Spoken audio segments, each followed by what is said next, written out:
What's up, everybody? Hope you had a awesome weekend. Some bets hitting, your team's winning. Welcome back to the second ever episode of CNC on CFB show, our Monday episode, October 9th, after week 6. Saw some interesting results for sure. I think we have a That's much one better way to put it.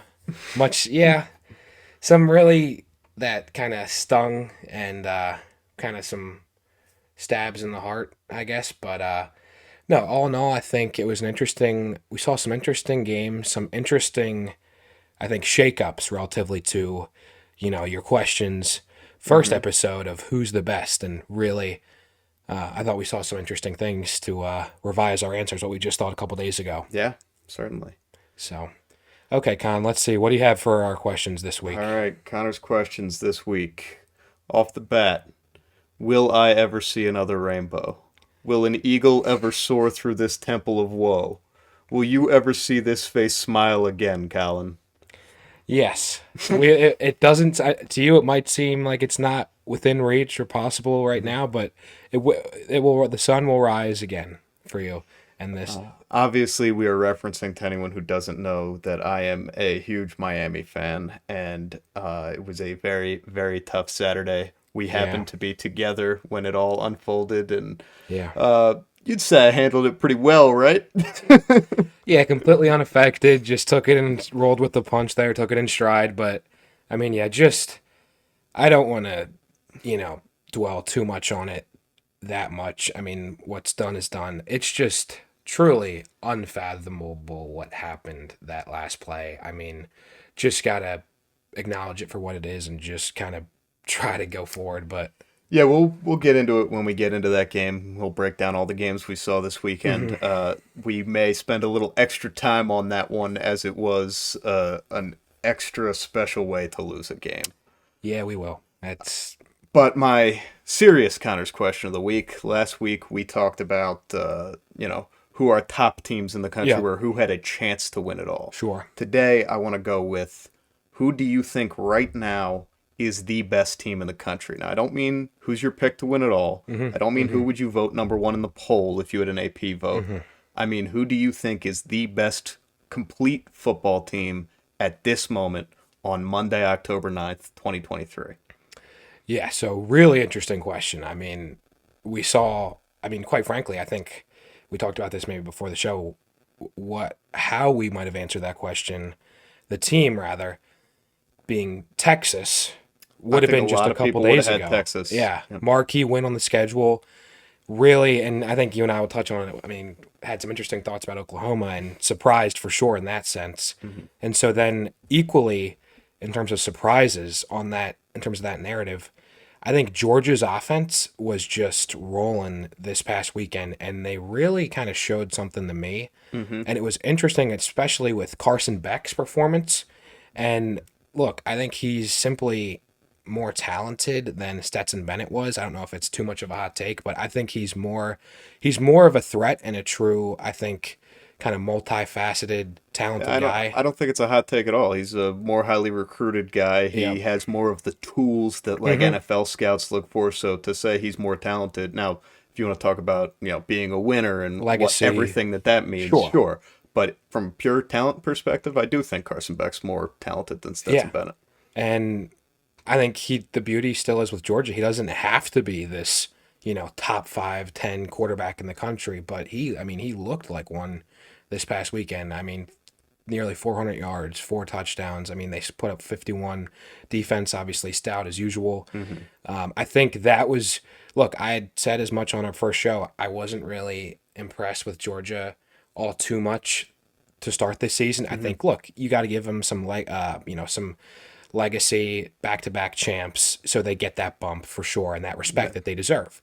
Just didn't really take care of their bit of their business maybe how you'd expect Yeah. for a handful of games. And you know what's interesting about that is in the NFL, people talk all the time about Super Bowl hangovers and how Yeah, the that's team true. often stumbles out of the gate. We don't talk about it a lot in college, No. but it could very well be a factor, and they could be rounding into form and becoming the best team in the country. I mean, as you said, they're your best team in the country right Yeah. now. Yeah. Now, I have a different team. I Okay. still like Georgia very much, Okay. but I don't think I can one game against a Kentucky team that I told you last week was You no did. good anyway. You did. I don't think that I can put them up to number one just because there is a team who's been doing it every week. That's my number one team. That's Michigan. They look like a steamroller. I know they haven't played anyone yet, right? Their best wins are Rutgers and Minnesota. That's nothing basically. But they're dog walking these, lower class teams the way that they should. They're not stumbling. I asked if they were going to come out cold against Minnesota and maybe have to come back again. Wasn't a problem at all. They came out hot. They kept their foot on the gas. They scored 52 points. It looked like they could have scored 82 if they wanted to. True.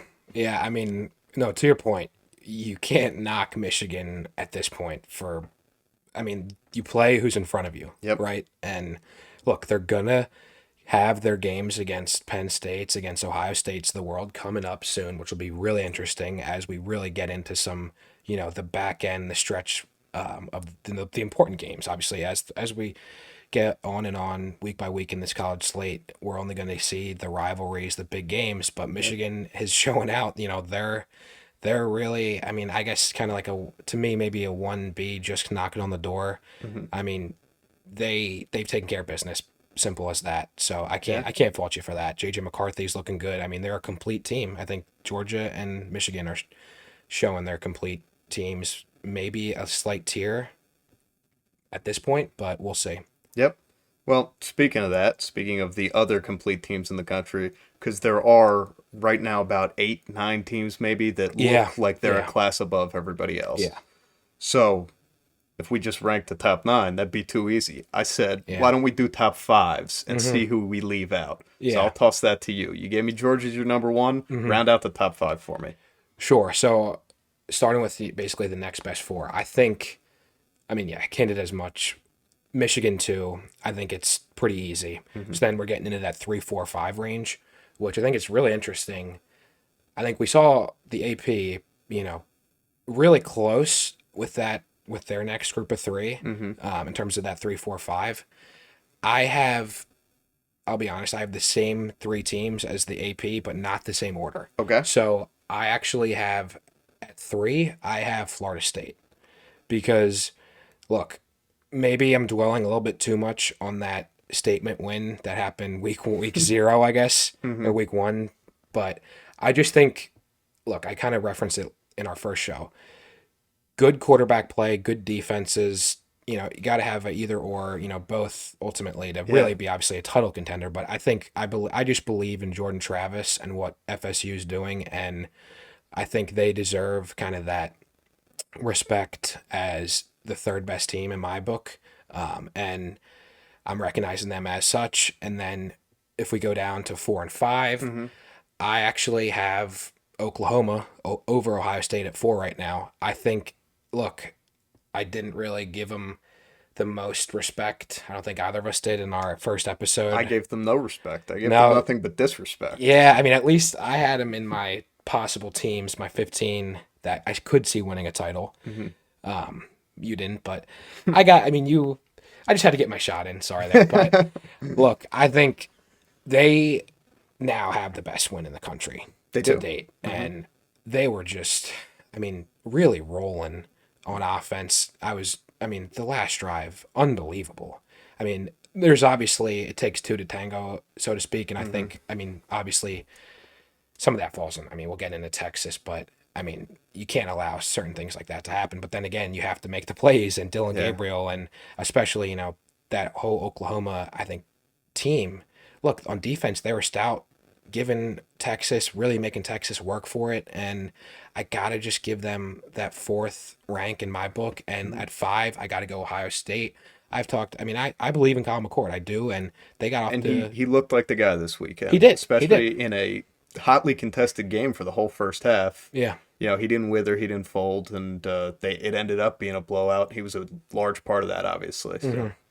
I just ultimately think I can't put him quite above, those 2 teams I just mentioned, and their Notre Dame win doesn't maybe look as great as it did, to be honest. So that's just, I think Ohio State, really confident. I said it last show, I think Big Ten or Pac-12 is where our ultimate national title winning team comes from. That's just my top 5. Con, I'm curious now, Michigan was your number 1. Let's hear your top 5, rounding out that 2 through 5. Yep, so we flip-flopped our top two. I've got Georgia Sure. number 2. Again, that feels easy. It Mhm. does feel like there's a little separation between those two and the rest, but there are a lot of really good teams Yeah. right now. Yeah. So I'm going to go to number 3, a team you didn't even have in your top 5, Okay. but a team that I am really high on. I think I know where this is going.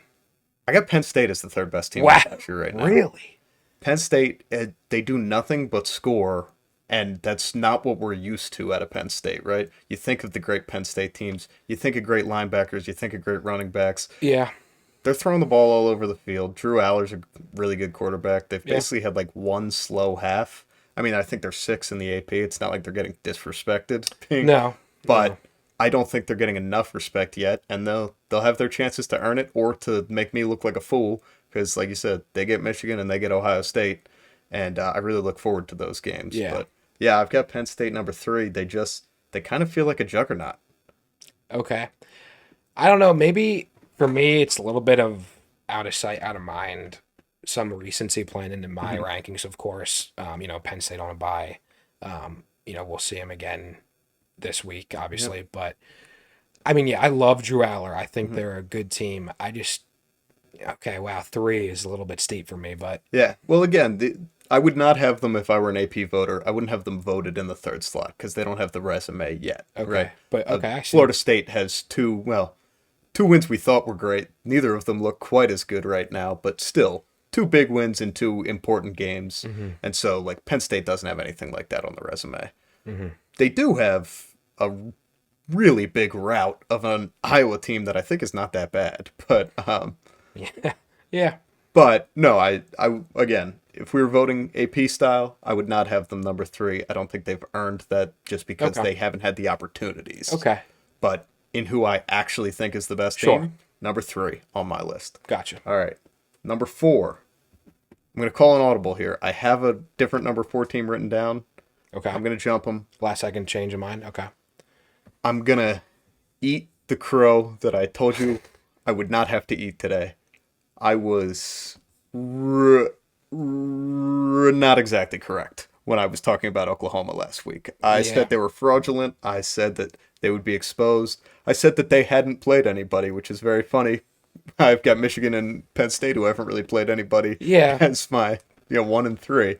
But I really did think that they were going to be exposed. I thought that they were better than the 6-6 team they were last year, but they weren't there yet. And honestly, I didn't know how Brent Venables was going to look as a head coach in a big spot because they were so bad so early last year.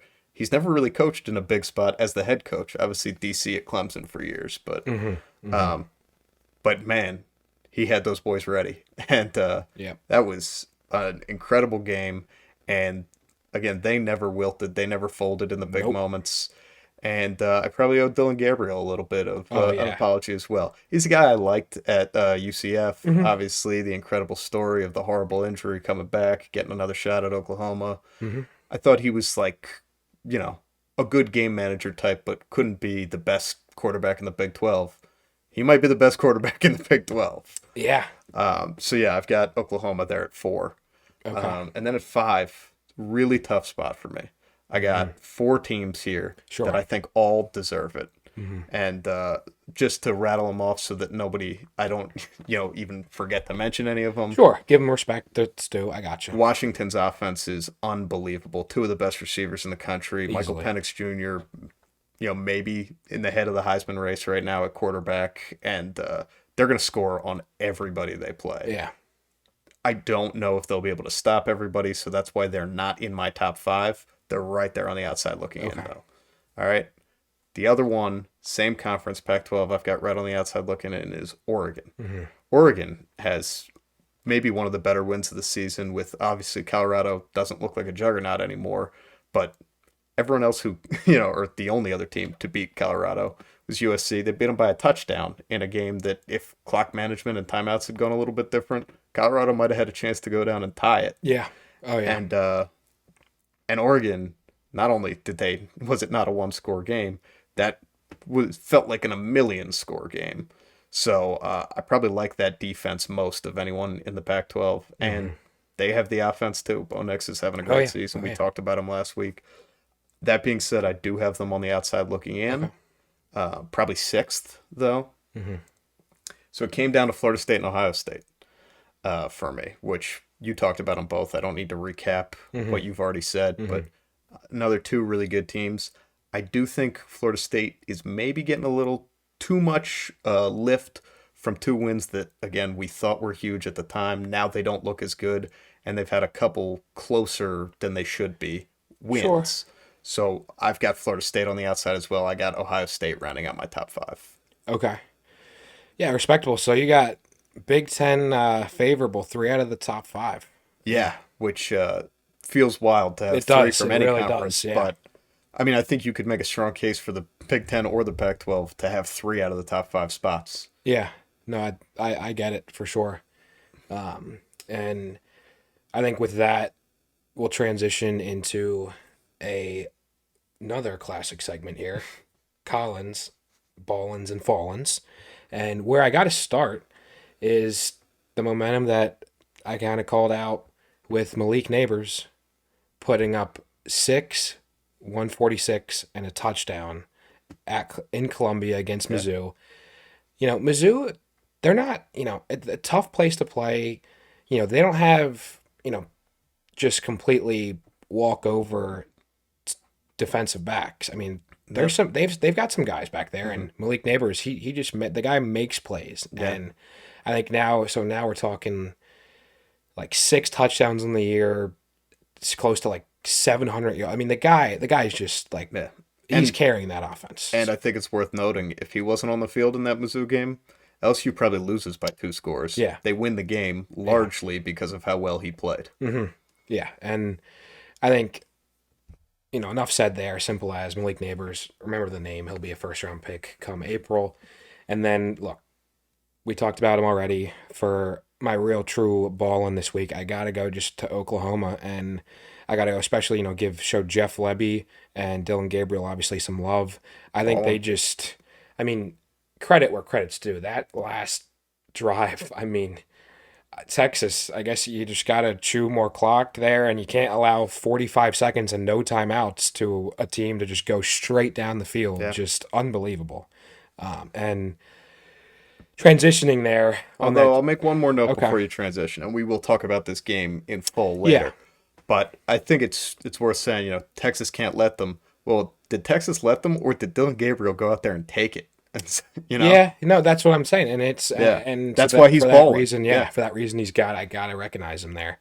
And in that same game, I think, so just to go back to that question you just asked, look, for Fallen, hmm I got to go with the Texas coaching staff in my book because I mean, you can't, you cannot let that last drive play out like it did, and then ultimately the blown coverage. I just think as a coach, and you got to put your guys in a better spot to win, and I don't think Texas maybe did that with that last drive, but more so for me, if I go then onto the other side of the ball, hmm and I think Sark and really where I think the ultimate turning point in the game, although Texas defense then did make some plays and get hmm a stop or two thereafter, in that second half. But I think the turning point of the game really was you get first and goal at the 1 Yep. and 3 straight plays. I don't understand what you're doing bringing in 2 defensive tackles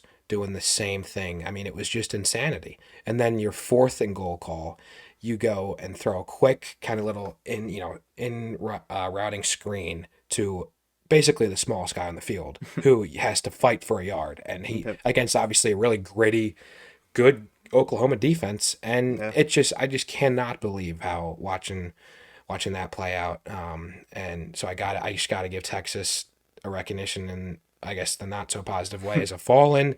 And then similarly, look, we'll get into the touch on the bets, our best bets and how those, our record through 1 week, so to speak. But hmm in that similar vein, look, I got to go fallen. I got to go with Notre Dame. I just thought I expected more, simply expected more. I hmm think we both liked Notre Dame in that game. Louisville just came out to play, Yeah. and I just wanted simply was just looking for a lot more than what Notre Dame put out there. I think obviously that kind of closes the door shut for their chances. Yeah. Just really kind of disappointing there, but Well, when we get into that game, which we're about to transition to games, I believe I will be disagreeing with you just about what that game meant. Obviously, it okay. did mean the end of Notre Dame's title hmm hopes. You're not going to even make the college football playoff with 2 losses, unless you're LSU. You still think that that's on the table. Because the SEC, I just think being in a good conference, which Notre Dame can't say, and cannot win a title game. That's just the difference, I guess, I draw there fundamentally. But Yeah. All right. Well, that being said, I guess let's make that transition. Let's talk about the games, and let's start with the biggest game of the week. Red Wyoming, River. Yeah, yes, it was Wyoming, yeah, Fresno yeah, State. When the geniuses on this very podcast told you Wyoming was going to go out there and win, they yep. did. As Hope you 6 point cashed that dogs. ticket. Yep, yep. No, so yeah, Red River rivalry. River, I can't even speak. Yeah. Um, It was, as I mentioned briefly, this was a game. I made it my best bet. I had Texas winning by more than 5. I thought they might win by 15. I did not think that Oklahoma was as real as they are. Mm-hmm. And it obviously it still could have gone Texas's way. It was a hell of a game, Mm-hmm. incredibly entertaining. Probably the most entertaining game we've seen all season from anyone. Just Yeah, points, points, points. Both teams having a chance to win at the end. Even a Hail Mary that did not quite fall harmlessly to the turf. There was a second there where you thought, yeah, "Oh my God, is yeah, this gonna?" yeah. So, so yeah. Takeaways from that game. What'd you have? Just sounding like a bit of a broken record here, but I mean, Dylan Gabriel and that Oklahoma offense. I mean, they're obviously for real. We recognize them in our top 5. I mean, we both have them at 4, Yeah, which I think is just more than fair. They have taken care. I mean, because we think about what we said about Michigan, playing what's in front of you, taking care of business. The same, you got to say the same for Oklahoma, but they also, at this point, have the best win of yeah. any team in the season going into Texas. Although it really did.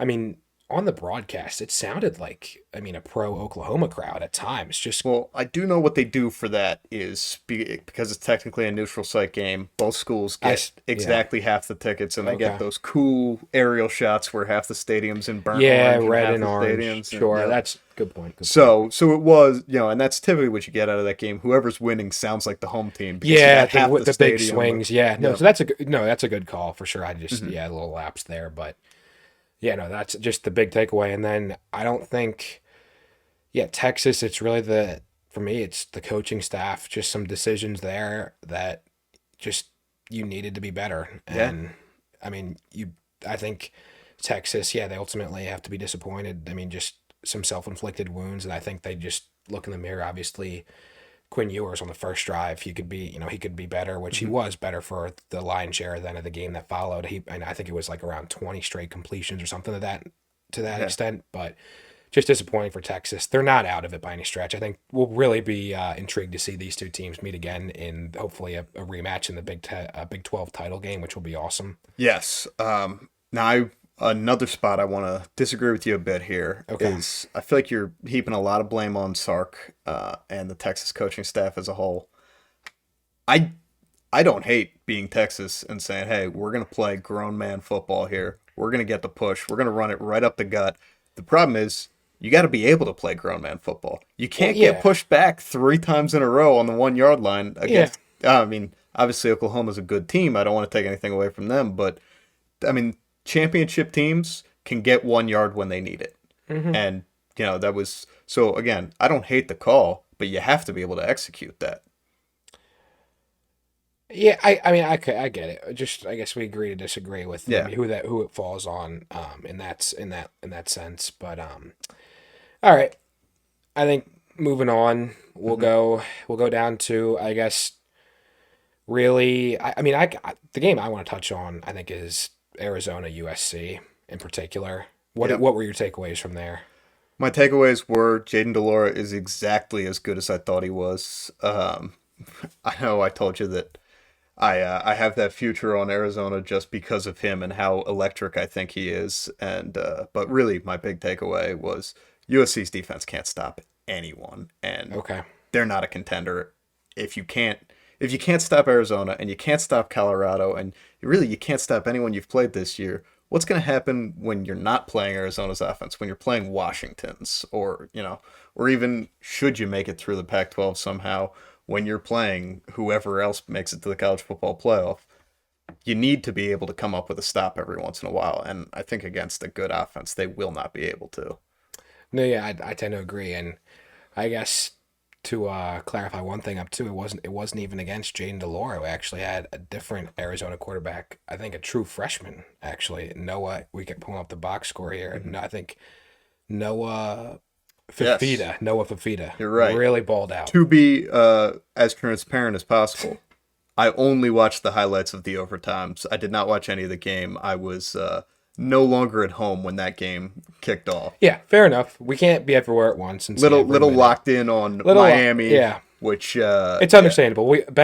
Con gets the benefit of the absolute doubt here. So, but yeah, I mean, just But that's even worse in my mind. yeah, yes, no, exactly. To drum that point down. I mean, USC, it's like Caleb Williams. They're just at this point cross their fingers and just pray. He just lifts them up each and every game, which it's a decent bet to make with the best I player. mean, he's a hell of a player, Yeah. but you can't outscore everyone every time. No. Which is No. what they've had to do in every Yeah. game, is they've had to just score more points because you're not going to win every game giving up 41 points, right? No. No. And I think when they play, look, Oregon and Washington both deserve to be ahead of them Yeah. easily, and I think they're the creme de la creme of the Pac-12. Obviously, can't it's kind of on the same token can't obviously just discount them out of a top 10 team. They're right on that. I think rounding out the top 10, Hmm. but Caleb Williams, enough to garner the respect. But it's right now. It's the Caleb Williams show and Yes. and co. So And also, just to touch on one more mhm. thing before we leave this game, God, how bad do you wish the old overtime rules were still around? Yeah, I think The, that Arizona staff does because apparently there were some rumblings that they didn't really even maybe grasp that. I mean, it kind of has to be the case when you do a toss sweep on the Mhm. one play you get and you get a loss. You get pushed back to the 10-yard line. Just unbelievable.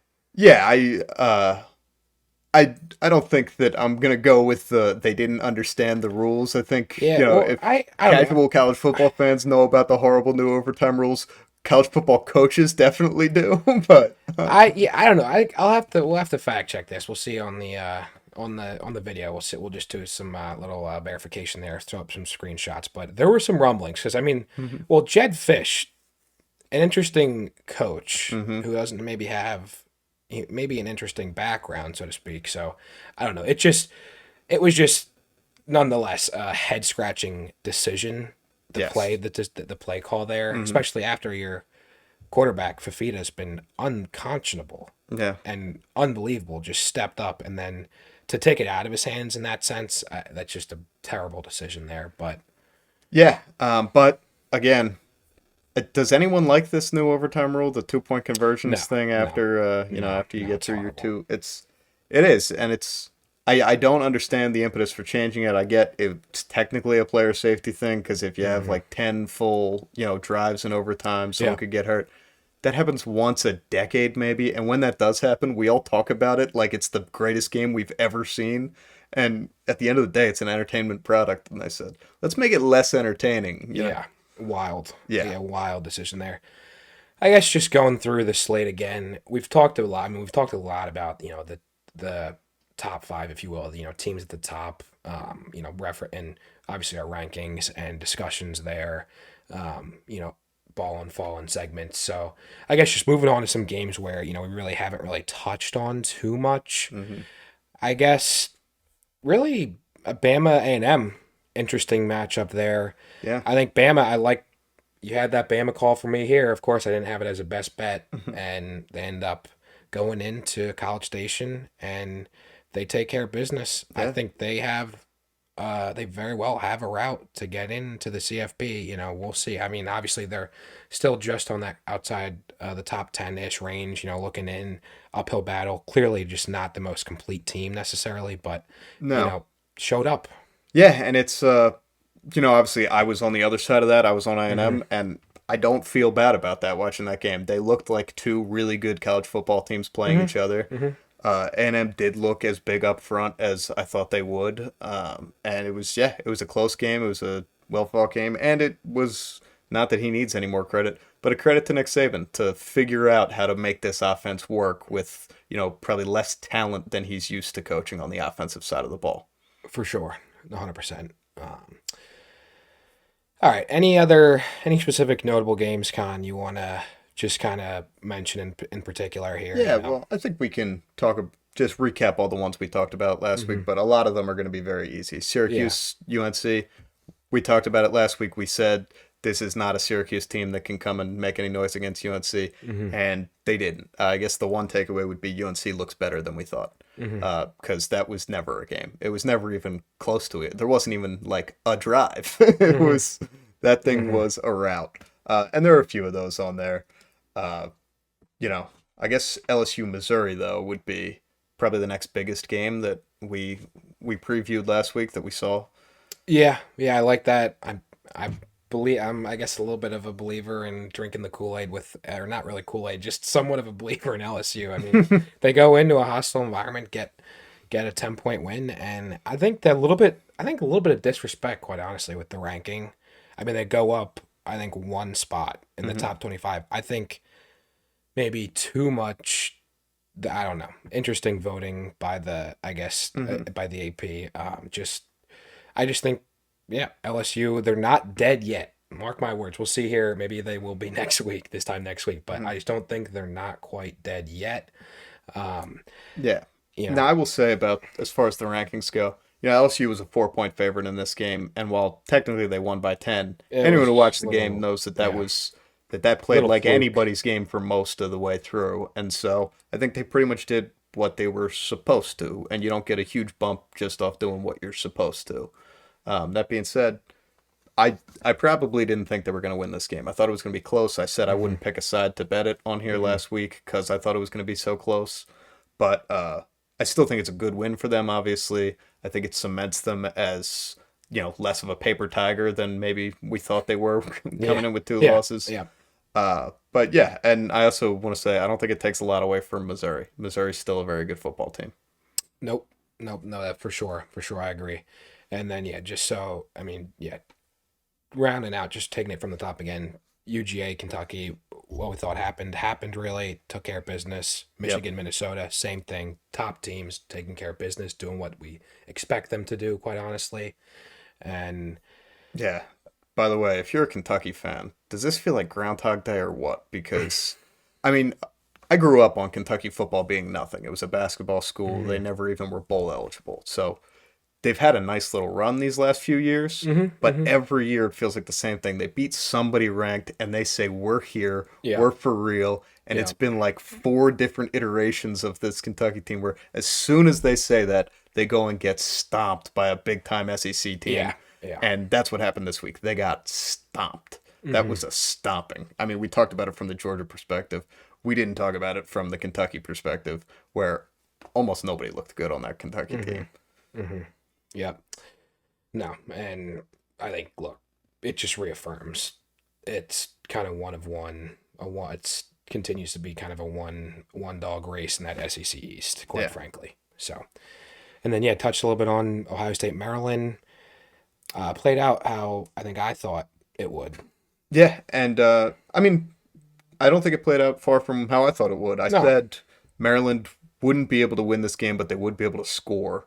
And they certainly did that was really close and tough the first half, Yeah, it was a 17-17 game, and then Ohio State, took the reins and pulled away. But they didn't look bad, and that was a game that landed right on the number. So I believe I said Vegas, they'll be able to score enough to keep them within 20. They lost by exactly 20. You did not lose any money if you tailed me on that one. You didn't make any, but you didn't lose any. Nope.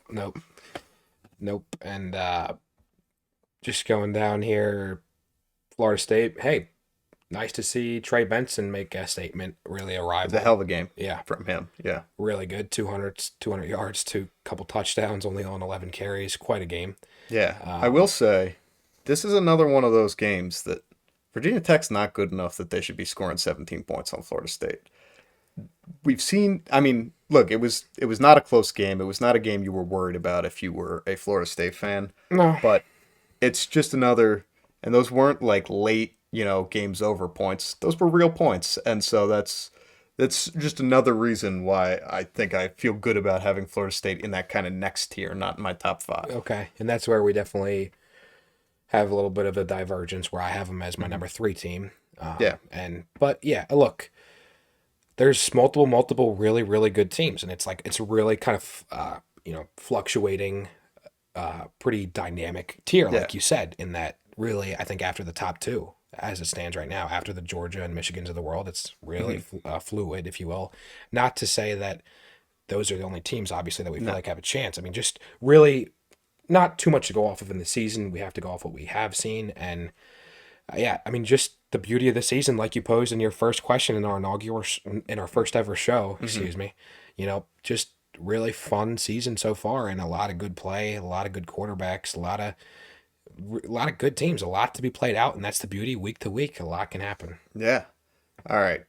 We got a couple more games to get to. Couple, couple, One I am dreading, but I also yeah. want to mention before we get kind of tied up in talking about all the top 25 matchups Hmm. we saw, there was another game that we said we were excited for. Two good Big Ten teams, or good through last week anyway. Big Ten teams in Wisconsin and Rutgers squaring off, and Wisconsin pretty much handled that game. I Hmm. guess it got a little closer at the end, but Wisconsin came out on fire. They scored pretty much with ease. They played pretty good defense, Yeah, and it kind of made me think Wisconsin could be sitting there winning the Big Ten West in the Big Ten championship game at the end of the yeah, year. They're not dead. We kind of threw them away when they lost to Wazoo, and we'll get to that game. yeah. But but yeah, I think it's worth noting Wisconsin's still kind of live. I'm not saying they're going to win the Big Ten championship Hmm. game, but being in that other side where they don't have to go through Ohio State, Michigan, Penn State, they got a good shot. I know they do have Ohio State on the schedule this year, but it's not they're not on their side of the Big Ten. So, Hmm. They're definitely though in that inside track to mhm, get into that Big Ten. Representing the West, if you will. yeah, But yeah, I mean, transition. Yeah, that team you just mentioned that they had lost to with Wazoo. I mean, just disappointing. I mean, my guy Cam Ward, that offense. I mean, look, you go in and I guess maybe we a little bit of shade at UCLA and their, I mhm, guess home field advantage. I mean, obviously, I don't think that necessarily played too much of a role. I mean, it's just good football yeah, by UCLA and Chip Kelly.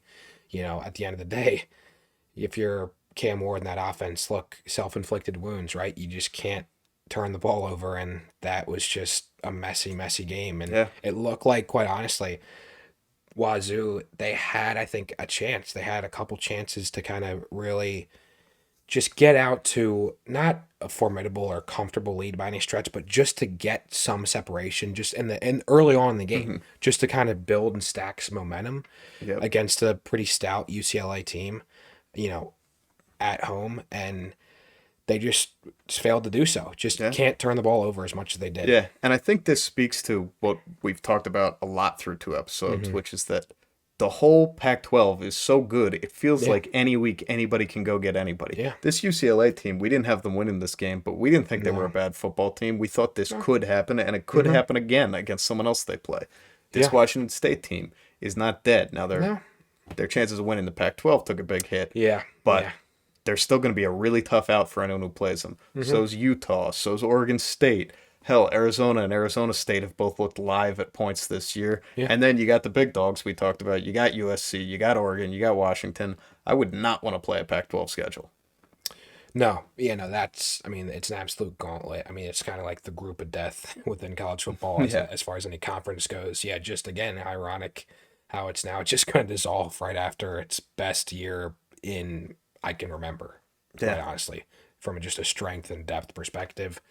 And yeah, to that point, Oregon State, obviously high powered DJU redemption tour, reincarnation of a season, really well, played really well this week. Yeah. And Damian Martinez, I mean, just another really good team. Yeah. And I mean, yeah, it's just that's why when I just think about it, and I keep saying it's for me, it's either Pac-12 or Big Ten as far as where our ultimate national champion comes from. That'll become a lot clearer when we get a couple weeks down the line, as the month goes by, so to speak. But I mean, yeah, I just think that the Pac-12 winner and the Big Ten winner are just going to be point blank battle tested. Yeah. So that's and I mean playing the Oregon States, Washington States, UCLA. I Yeah. mean every team pretty much. No, Arizona even no easy Yeah. wins. No easy wins. Yeah. And Oregon State is a team that last week was in a spot that like Washington State's going to be in next week. You Yeah. know, they Yep. thought, hey, we're for real. We have a chance. We're the one no one's talking about in the Pac-12. Mm-hmm. And they lost to a really good Washington State team. Mm-hmm. And what do? They come back and they say, nope, we're still really good. We're going to put up 52 points. And that was a classic Pac-12 game. They gave up 40, but Yeah. Yeah. but that's going to be, we're going to see, I think, a lot of that in the Pac-12 this Mm-hmm. year. And that's another team I don't want to see if I'm UCLA or No, by no any means. I mean, yeah. Yep. And yeah, so to reiterate for that, that was a bad best bet for me with going with Wazoo there. And then similarly, just rounding out for me, I mean, I talked about it kind of a little bit ad nauseum already, but with Notre Dame, I just real disappointment for me. And they were Notre Dame, losing 33-20, in Louisville against what was a very powerful looking team, good team that showed out. I mean, look, that rounds out for me a 0 for 3 best bets on our first show here. Really tough performance from me. Your best bets though, different story. Yeah. Are we transitioning to best bets? We're gonna Well, let me off the hook here. what hook? Oh, we'll just take a little detour. We'll go back. We'll back. Yeah, I did go 2-3 in best bets. One of them, a game we've talked about, Notre Dame Louisville. I said hammer the under. Mm-hmm. I was so right in the first half, and then very scared in the second half. Yeah. Yeah. But we did hit that under by a point. Yeah. So Just what matters. yeah. I also had Miami, Ohio, a game we're not going to talk about, but couldn't have been more right in that one. They didn't let up a point against Bowling Green. That was a rout. So I felt good about that Texas was your only loss. Yeah, my loss was the Texas game. But now that we mentioned Notre Dame Louisville, I did kind of foreshadow something I wanted to talk about there. Okay. I don't know that this game means that Notre Dame is any worse than we thought they were. No, you did make the points, yeah, on last show, yeah. It is, I mean, they're in the middle right now, still not through it, of maybe the toughest regular season gauntlet I've ever seen a football team play. I mean, 4 in a row, night games against ranked opponents who really want to take down Notre Dame. Because Notre Dame always gets everybody's best shot. No, that's true. But when Notre Dame's top 10 in the country, and a couple of these teams, the last two being Duke and Louisville, being teams that are kind of in the rankings but really want to make that jump, they're coming with everything. They're kind of foaming at the mouth. And then the week before that is Ohio State, which comes down to one play. Then Duke, which comes down to one play. Yeah. And then Louisville. There had to be a letdown at some point, I think. And so I don't know that I think really much less of Notre Dame after this game. That being said, obviously, Duke game, flip one play. Now they're a 3-loss Notre Dame team. Yeah. You could say flip one play in the Ohio State, and now they're a 4-win. So it is what it is. But yep. As we round out the show here, just kneel the ball when you can. That's the message here. Just take what you're given. Don't play with your dinner. That's a theme of this show here. I wonder what game. I mean, I'm maybe a little bit subliminal messaging here. I wonder what game I could possibly be talking about. We mentioned a certain team in Ohio. Some relation there in namesake, but yeah, Connor, that I think encapsulates pretty much our review of our first week, covering week 6 here, our Monday episode. We'll see you again on Friday of this week with some, again, similar format, previewing really what we saw or what we're going to see in our matchups. Some really interesting ones coming up. Should be another really good week. Any last words, Con, you want to get in or talk about anything in particular before we go?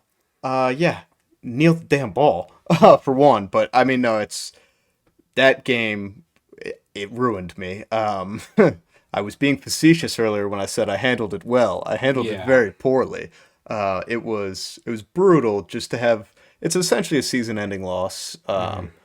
Because you're not making the college football playoff with that on your resume. But not that I thought that this was a championship team. Obviously, it's, Miami's still, you could say, a program on the rise.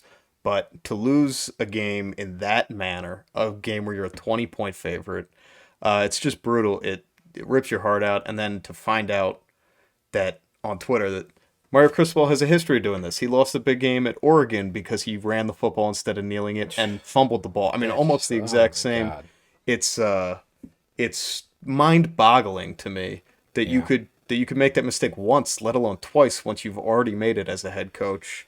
And yes, I've seen, for anyone who wants to bring it up, I've seen the angles on Twitter, the replays. Miami running back was down before the ball came loose, so it never should have been a fumble. True. But you can't even complain about that when you mess you up deserve that. You're asking for it. You really are. You are asking to lose that game when you run the football there, and it's just a brutal loss. But I will not wallow onto the microphone anymore. No. I'll wallow within my own head for quite a long time about this game. But I think that's all I have. So he's Travis Kelsey. I'm Taylor Swift, and that's the episode.